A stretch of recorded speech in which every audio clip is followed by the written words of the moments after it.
I think if I hit anybody, I can knock anybody out. And I think that Ciryl is no exception, but obviously there are some weaknesses in his ground game that we've seen, but I'm sure he's improved. Do you know what I mean? This is an MMA fight. It can go anywhere, so I'm sure we'll both be ready for anything. The reigning heavyweight champion, Tom Aspinall, promises not just to beat Ciryl Gane, but to knock him out and prove why he's the most complete fighter in the division. In this MMA Desk exclusive, Aspinall reveals how his unpredictability keeps rivals guessing, claiming the world has only seen a fraction of what he can actually do inside the octagon. With lightning-fast hands, world-class grappling, and fight IQ beyond his years, Aspinall enters UFC 321, ready to unify the title and cement his dominance. Meanwhile, Ciryl Gane stands in his way, focused, composed, and determined to finally capture undisputed gold. Known for his slick movement and elite striking, Gane's out to prove that speed and precision can overcome raw power. It's a clash of two athletic heavyweights with contrasting yet equally dangerous styles, a fight destined to test endurance, strategy, and heart.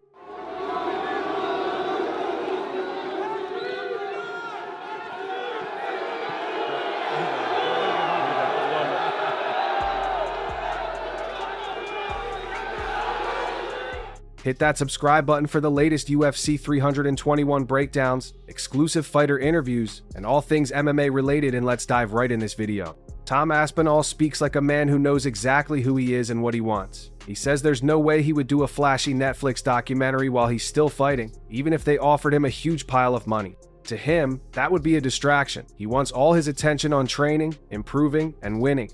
When he says he's 100% committed, he means every day is planned around getting better at his craft. He eats, sleeps, and breathes fighting. This kind of focus matters in the heavyweight division, where one mistake can end a fight in seconds. By turning down the spotlight and choosing the gym instead, Tom shows that he values growth over fame. That mindset can be the difference when the cage door closes. Tom Aspinall will face Ciryl Gane. Aspinall has 15 wins, and all of them are by finish. Gane is the #1 ranked heavyweight. You can go to, tickets go on sale this Friday. It also sends a message to his opponents. He's not chasing clout, he's chasing greatness. Fans can feel that intensity. Coaches and teammates see it in how he shows up early, stays late, and asks for more rounds. That dedication is why he believes he can make bold promises, like knocking out Ciryl Gane at UFC 321. It's not trash talk for him, it's a goal born from hard work. He trusts his preparation because he knows he hasn't cut corners. In a sport where hype is loud, Tom chooses the quiet grind. That's why his words land with weight. He's earned the right to say them. Another thing Tom talks about is how little of his true skill set people have actually seen. It sounds strange because he already has a bunch of UFC fights and a lot of quick wins, but that's the point. Quick fights don't show your whole game. When you finish people fast, there isn't much film for future opponents to study. Tom says the world has only seen 10 to 20% of what he can do. That means he has tools and tricks that have never been shown in the octagon. Any tips? Any tips? Give me some body sparring. Get some body sparring. Yeah. Give me some advice, man. Give me some advice. Any tips? Think about it like a video game character with many hidden moves. If opponents don't know what to expect, it's harder for them to plan. Coaches try to break down patterns and habits from past fights, but Tom's short fights leave fewer clues. Maybe he has a deeper wrestling game than people realize. Maybe his clinch work, cage wrestling, and submission chains are still largely hidden. Maybe his counters, feints, and setups are only apparent to those who spar with him. This mystery becomes a real advantage, especially in a title fight. Ciryl Gane is very good at reading opponents and finding rhythms. But reading someone who hasn't shown much is like trying to solve a puzzle with half the pieces missing. Tom seems happy to keep it that way. He likes being the question no one has fully answered yet. Even though Tom is confident, he is not blind to what makes Ciryl Gane dangerous. He talks openly about how different Gane is from most heavyweights. Ciryl tweeted that he thinks you should be careful what you wish for, and he'll see you in Paris. How do you think you match up against Ciryl? I better be careful, apparently. Yeah. I think I match up pretty well against him. I think I'm equally as fast as him. I move equally as well. The difference is I can grapple. I've got a lot of power. Gane moves like a middleweight, light on his feet, drifting in and out, always balanced. Most heavyweights plant and throw power. Gane glides and draws you into mistakes. Tom understands that to reach Gane cleanly, he might have to push the pace into the later moments of rounds, or even later rounds, where both men are more tired and openings are bigger. He respects that Gane's footwork and distance control can make many opponents swing at air. That kind of patience and smooth timing can be frustrating if you chase too hard. Tom says he needs to be super fit, not just strong. Cardio is the key to keeping calm while hunting a moving target. He also knows he cannot get reckless. Gane punishes that with sharp counters. So Tom's plan sounds like controlled pressure cutting off the cage, forcing exchanges on his terms, and making Gane work more than he wants to. You know, I thought they were going to bring Tom Aspinall into the cage. Did you expect that to face off with you? Yeah, I heard some word before the fight. But yeah, the division now, but you see, it's not easy to manage this division, for real. You have a big level now. This is a new era for the heavyweight division. He will need to mix levels, show different looks, and keep Gane guessing between strikes and potential takedown threats. It's a battle of styles, but also of discipline. Tom welcomes this new challenge. He enjoys the idea that he has to solve a different kind of problem, one that stretches his mind and lungs as much as his fists. Tom's father plays a big role in his life and career, and his viewpoint tells us a lot. He didn't support Tom's path in MMA just because he was his son. He supported it because he truly believed Tom was skilled enough to stay safe in a very dangerous sport. He says if Tom couldn't see punches coming or didn't have the instincts to protect himself, he wouldn't have allowed him to continue.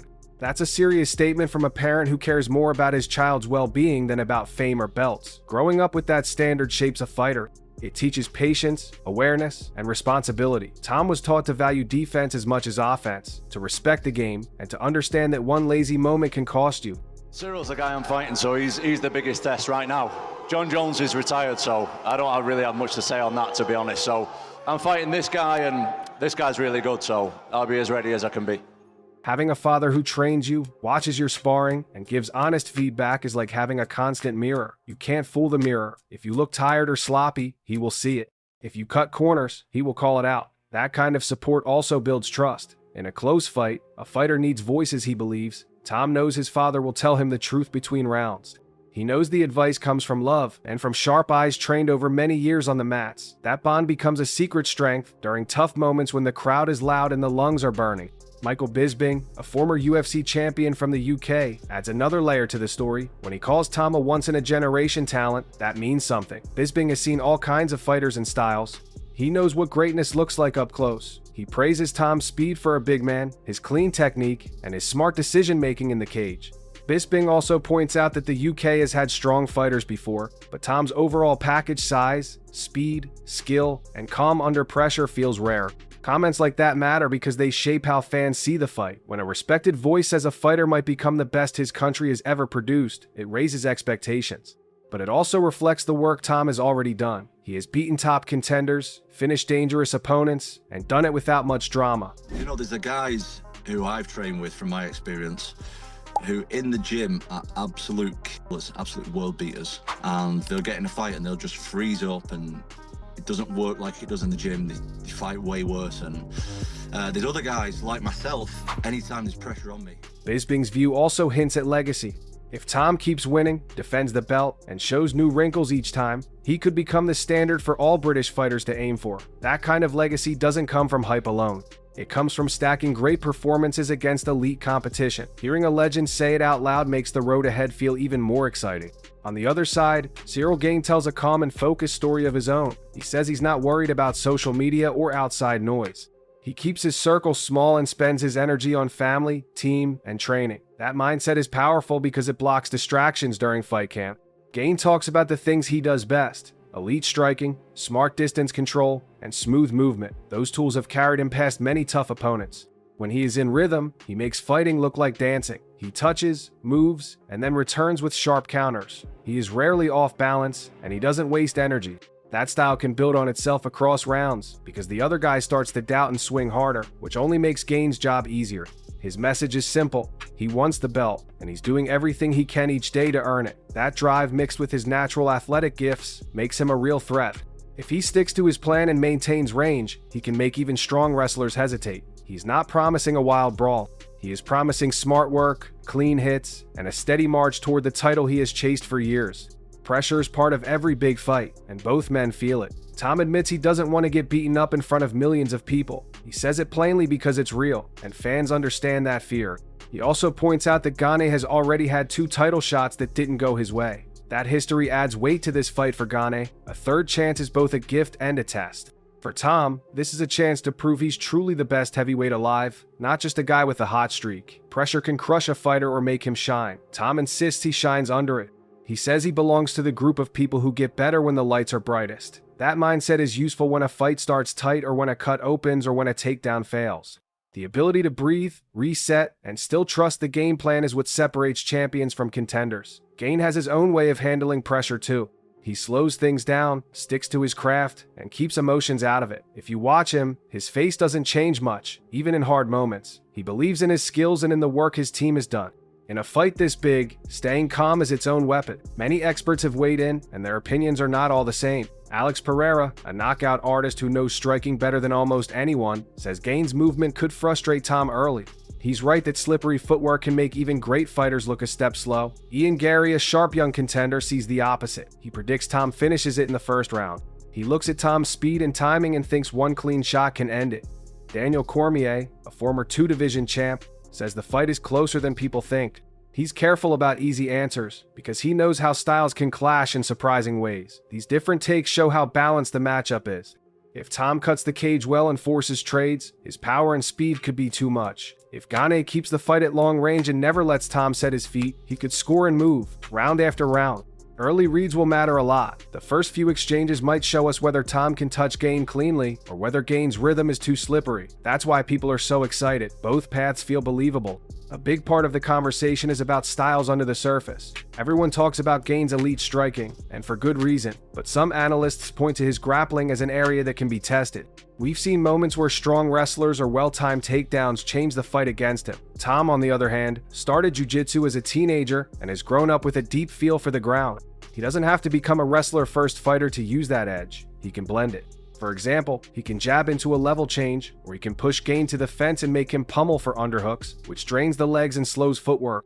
Even if he doesn't get a clean takedown, the threat forces Gane to think about more than just punches and kicks. That mental tax creates openings up top. On the ground, Tom can be heavy in top position, landing short strikes and making Gane carry his weight. Ground and pound doesn't have to be wild to be effective. A few careful shots can open space for a pass or a choke. The big question, can Tom get those positions without eating counters?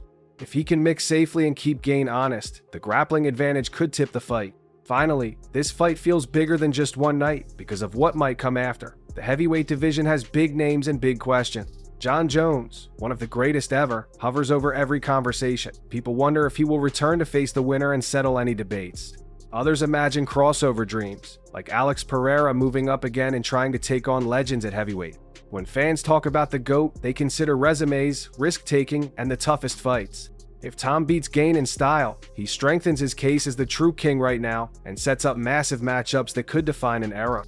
If Gane wins, especially with sharp technique over 5 rounds, France could celebrate its first undisputed UFC heavyweight champion, and the conversation shifts to how his style matches up with the next challenger. Either result shakes up the storylines, rematches, unification chatter, and the question of who is daring enough to face the winner. That's why UFC 321 matters so much. It isn't just about a belt, it's about how the sport remembers this time the names, the moments, and the champions who dared to test themselves against the very best. The matchup between Tom Aspinall and Ciryl Gane isn't just another title fight, it's a defining moment for the heavyweight division. Both men represent the future of mixed martial arts, fast, technical, and mentally sharp. Aspinall brings mystery, explosive power, and a complete skill set that few have ever fully seen. Gane brings movement, precision, and a calmness that makes even the most dangerous fights look like art. This is more than a clash of two athletes. It's a test of focus, endurance, and evolution. Every strike, every feint, every exchange will tell a story about where the sport is heading. For Tom, it's a chance to prove he's not just a champion, but the next great heavyweight of his generation. For Ciryl, it's a shot at redemption, a chance to finally claim the belt and silence any doubts about his place among the best. UFC 321 could be the moment one man becomes a legend and the other learns what greatness demands. Don't miss a second of the action. Hit that subscribe button now for exclusive MMA desk coverages, breakdowns, and behind-the-scenes stories from the fighters who define the sport.